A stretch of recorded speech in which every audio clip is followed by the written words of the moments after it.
Review. This is Eric Carruth, writer, and this week we're going to be taking a look back at the 2012 animal rescue drama titled Big Miracle. Now, Big Miracle runs for 1 hour and 47 minutes long. It is directed by Ken Kwapis.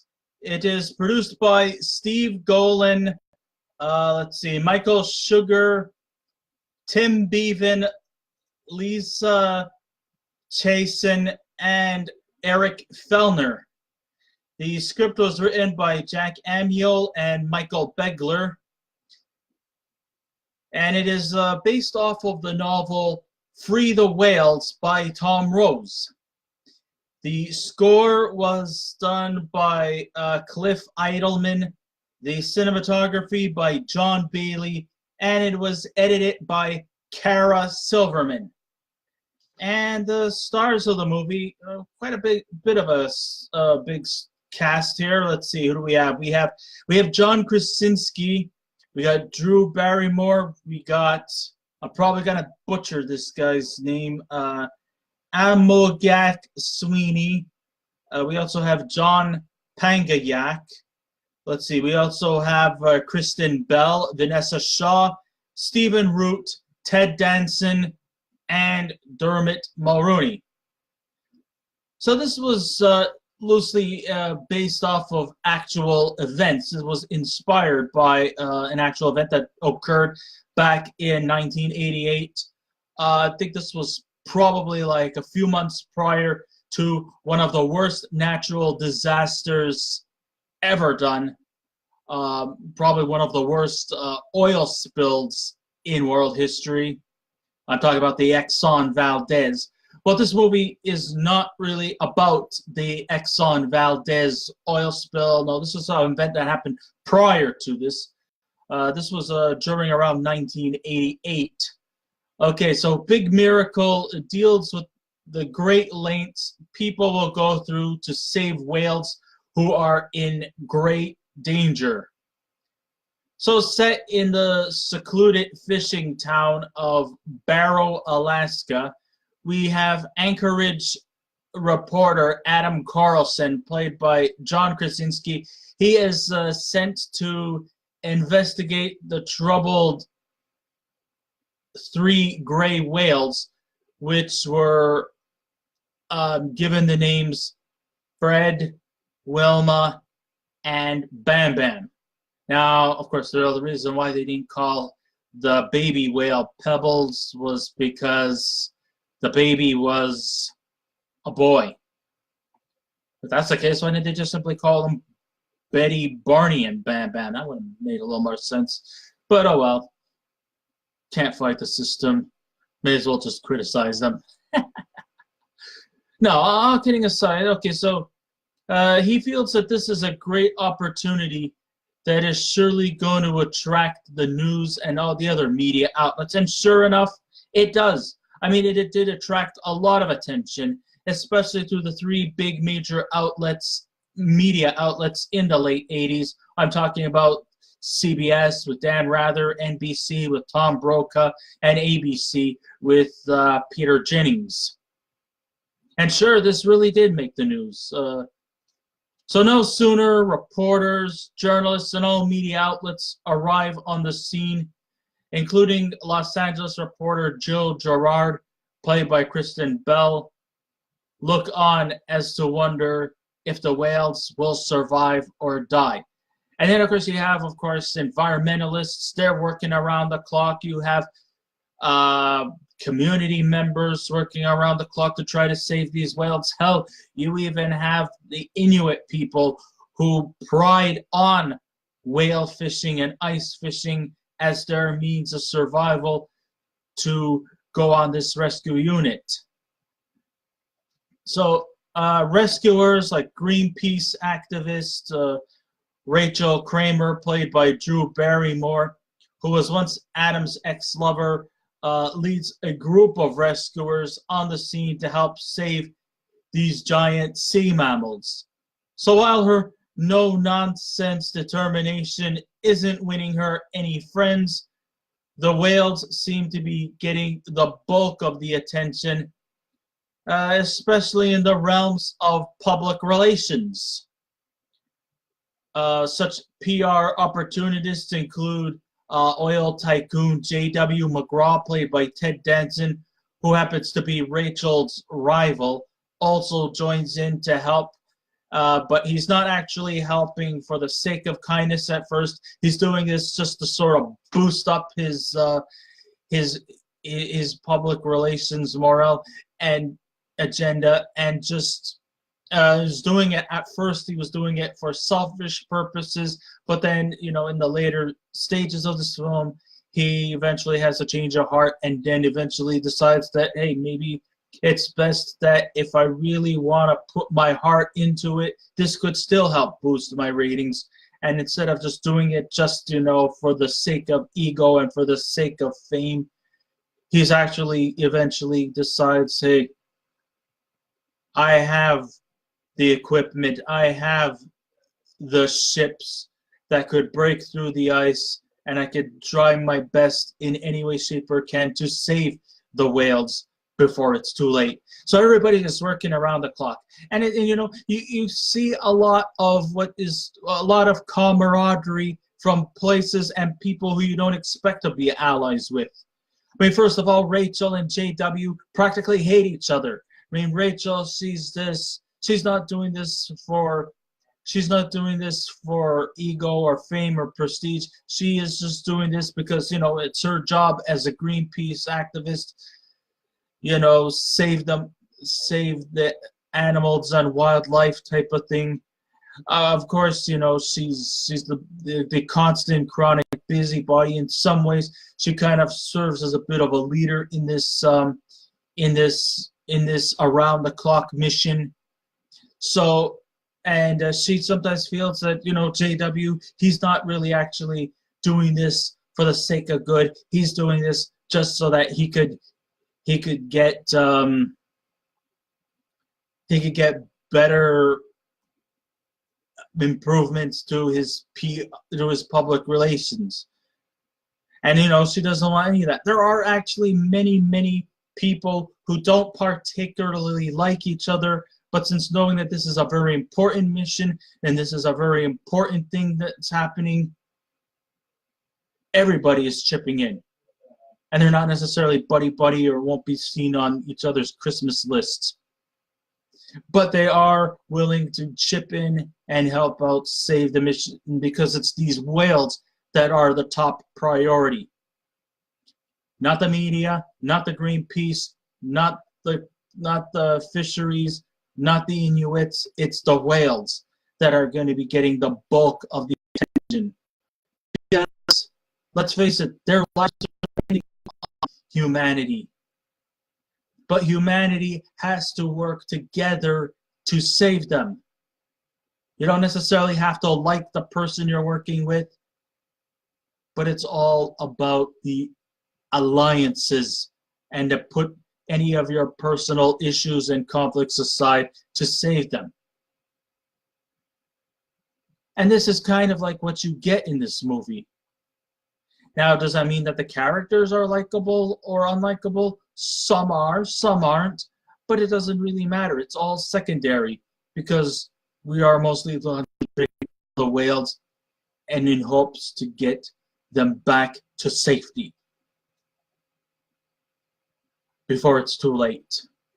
Of course, McGraw has this hovercraft over the National Guard, and we also have, Colonel Scott Boyer, played by Dermot Mulroney,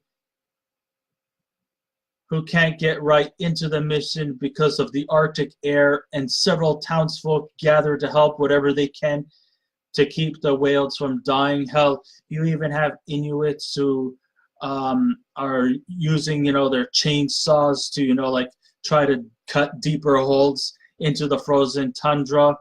But of course their mission is, they're trying, the efforts is there. But, because of the Arctic air, the ice just keeps constantly caving in back in again. So, they're trying to do anything they can. They try to do heat waves I mean, there's these two bumbling twits from Minnesota. They have some kind of heat ray type of thing so that the heat could help, penetrate through the holes in this frozen Arctic barren so that the whales could at least try to move. But, no matter how hard they're failing, at least it's great to see how humanity can try to do. I mean, this is great. This is if you're an animal lover and a fan of, Arctic animals and the rescuing of these animals, this movie is definitely truly for you to sit back and enjoy. I just sometimes, if there was a weakness here, I think I kind of just wish that the whole emphasis would be on the whales. But sometimes, this movie is once again about the characters and their personal issues and stuff like that. I just wish they would have just put that all aside. There is no necessity for, their troubled past or what they've done or that was bad and stuff like that. That's not the priority of the story. And that's where sometimes a little bit of the weakness seems to come into this. So Krasinski, I guess you could say he is the perfect choice for the role as Adam, with kind of like the guy next door charm and likability. But still his character doesn't fully live up to the lack of depth, which truly makes him, at the most quite underdeveloped. By way of contrast, we have Drew Barrymore. She definitely has more poise and energy as the busybody activist who both dedicated and vulnerable in the situation and the media attention she's getting. And though her performance and her familiar face in the Hollywood mainstream will likely take notice from her fans, it's a shame that the on-screen chemistry between Drew Barrymore and John Krasinski is actually quite lackluster. But then again, when you think about it, that's just not what the movie's priority is. The movie's priority is about the whales getting saved. But unfortunately, basically, the human issues and the conflicts eventually seem to just take over and sometimes, at times, usurp and upstage what should be happening, not what is happening. It's not about the human issues in the story. It's about getting these whales back to safety, and they don't have much time. All right. Well, the ensemble definitely sparks quite the myriad of familiar faces. We have veteran performer Ted Danson. He is definitely effective as the cantankerous oil tycoon who eventually later changes his ways. It's definitely a welcome addition to the plot, being that most of the characters seem to be kind of youngish. It's great to have, a little more of an elderly face to the crowd. I'm not going to say elderly, but he's been around the block for quite a long time. Sam Malone and in Cheers, So yeah, in what appears to be a light take on a rescue mission, it's good to counterbalance that with a hard-nosed guy like J.W. McGraw in the mix. Not necessarily playing off as an antagonist, but then we at first sometimes get this kind of impression that he's kind of like a selfish Mr. Burns type antagonist. But then we realize that he's not an antagonist at all, and that if there's any real actual villainy in the story, it's the frozen Arctic tundra, the ice, and the snow, and of course the frigid cold conditions.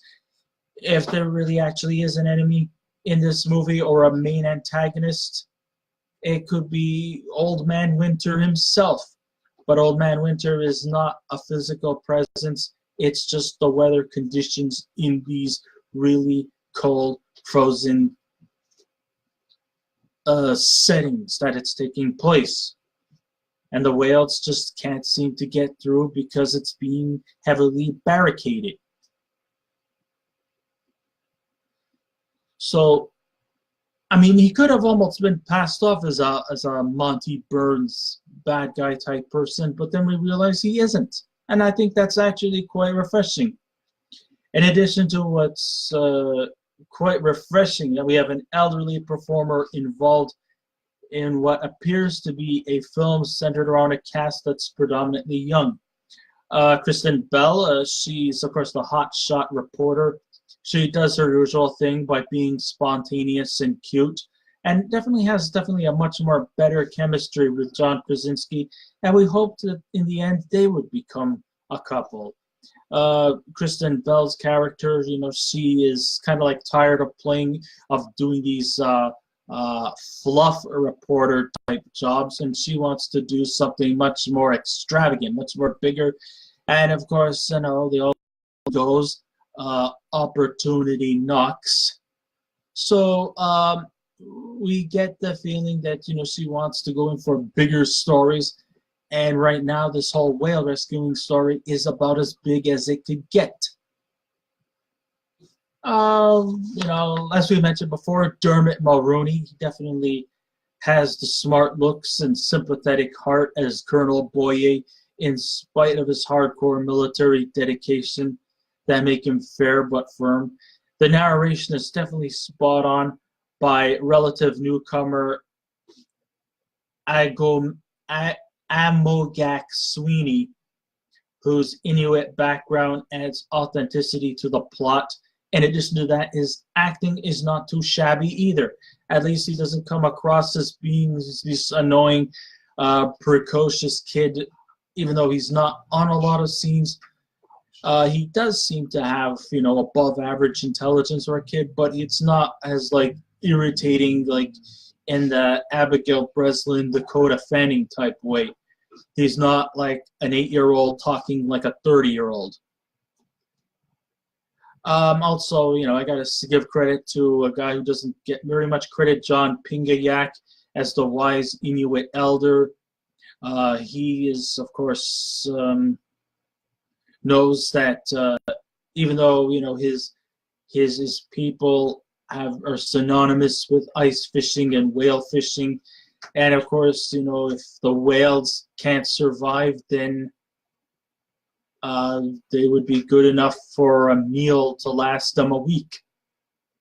But since he's also very alert and wary that if word comes along that they're gonna turn these whales into their dinner, chances are they're gonna be demonized and looked upon in a negative light.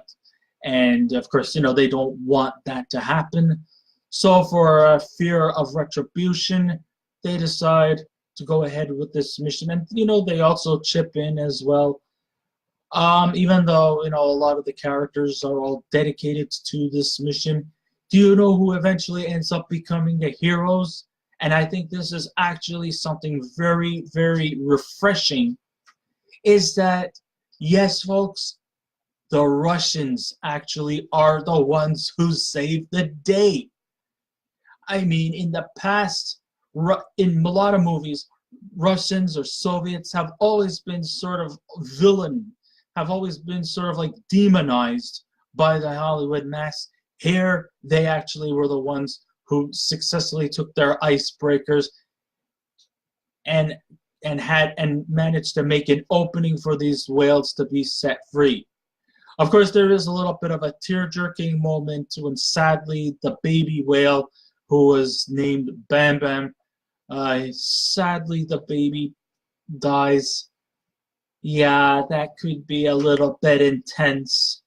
And I felt really bad that the baby had to go. But I guess at least the adult whales, the male and the female, managed to survive. I just wished all three of them would have. Yeah, that part kind of, breaks my heart very much. Now listen to me, I don't want to sound like I'm some sort of a hippy-dippy type of guy. Yeah, I listen to psychedelic music, but it's not because of the lyrics, it's just the harmonies and the instrumentation that really mesmerizes me.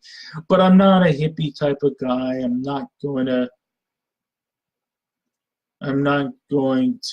go to some kind of conventions or stuff like that. But, I am deeply concerned about animals and the environment and stuff like that.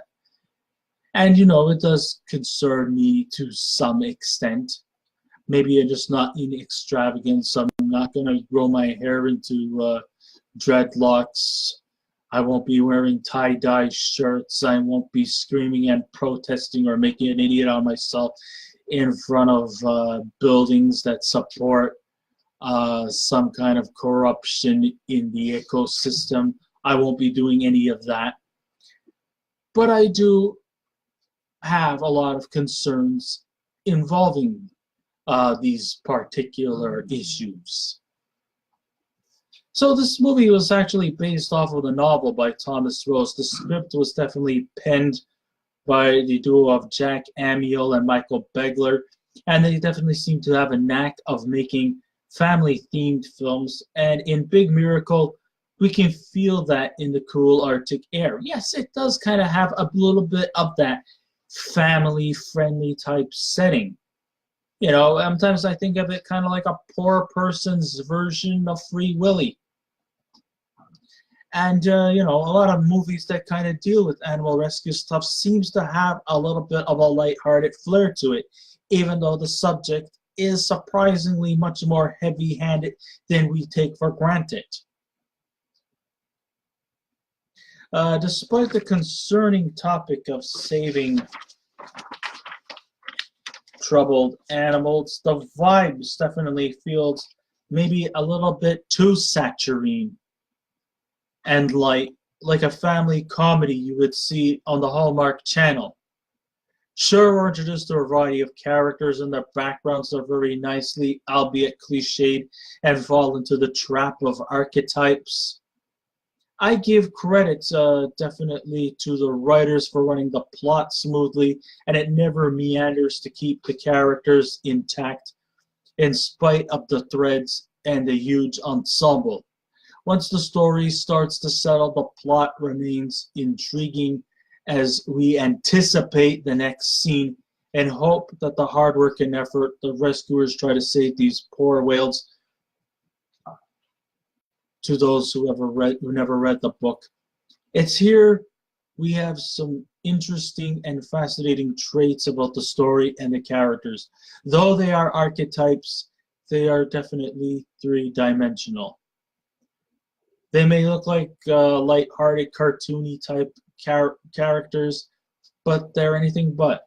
They all have issues, they all have conflicts, and they all seem to just play off this movie quite exceptionally. Director Ken Kwapis succeeds in bringing actually many subplots and plenty of depth with the large ensemble that never feels underused or bogged down. Sure, it feels sugary, sweet in tone. The heart and emotions will likely grab your heartstrings. The characters at the most are likable, with no major antagonist, like I mentioned before, except for the ice and the harsh weather. The pace is definitely spot on and vocal, and the special effects of the whales definitely sound authentic. Now, I'm pretty sure they were not using real whales. I bet you they were probably using some kind of CGI algorithm to make you think that those were real whales. I definitely have my doubts about it. The vocal effects is just authentic. Is it a possibility that Frank Welker may have some uncredited vocal effects for this? Who knows? Maybe he did. I mean, you gotta hand it to Frank Welker. He definitely truly is the voice god. Nothing against Mel Blanc, but Welker is actually one of the inspirations to why I like to change my voice here and there time to time. Even though sometimes it's much to the chagrin of others, but hey, they're just jealous because they can't do it. And I could, so there. No. All kidding aside.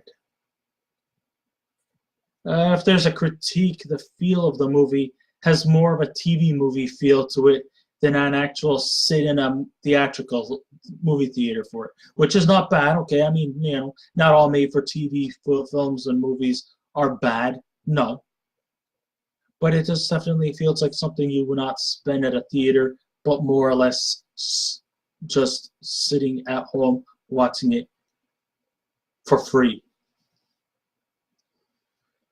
Though definitely I like inspiring tales of how humans saving animals. Definitely truly brings a great joy to me. And like I said, I'm not going to go all hippie about it.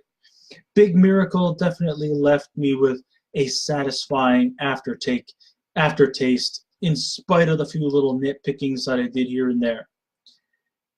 It made me appreciate humanity and all the good things it's done, in spite of the negative stuff that we get at times. Sure, we do a lot of bad things, but then again, when you think of humanity, it's all yin yang. We might do a lot of bad things too, but then every so often we like to just do a little bit of outreach and to do something good.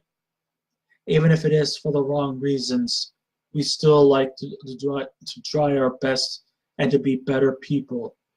And I think what we see here is just a showing of how humanity can unite, even if we don't all entirely like each other, but if we all just kind of chip in and do something constructive, who knows, maybe there might end up being a bit of a liking or a mutual respect towards one another in the end. You don't have to fully like the person, you don't have to fully get on their good graces, but at least when you try to pull together, it helps at least build friends, or at the most, some form of mutual respect. This movie will definitely touch you in many places, including the heart and mind, and that's truly what counts the most. I would truly say I would highly recommend people to come see this movie, Big Miracle, if you ever have a chance to. I would highly recommend it. It's probably somewhere on the internet. If you go to some movie sites for it, you'll probably type in just watch Big Miracle online, and I'm sure you'll probably find it. In who knows, maybe you might even be amazed by the incredible performances, and you will definitely truly get invested in what happens, because it's just so unpredictable, even though this was inspired by true events. And I hope that this movie really will inspire you and make you take consideration that when an animal's life is in danger, it's always good to try and to help them out as much as you would help your fellow person as well. So with all that said and done, if I was to give this movie a scale out of 10, in spite of some of the minor flaws, I would give Big Miracle a 7 out of 10. So I guess this ends my writer review. Thank you all for listening in. If you wish to subscribe to my channel, please feel free to do so. And if you wish to leave a comment, go right ahead. But just remember, be kind, be courteous, and please refrain from any rude comments. And I will be back again with another movie review. So until next time, this is our Correct Writer saying, keep watching those movies, and I'll see you around. Goodbye.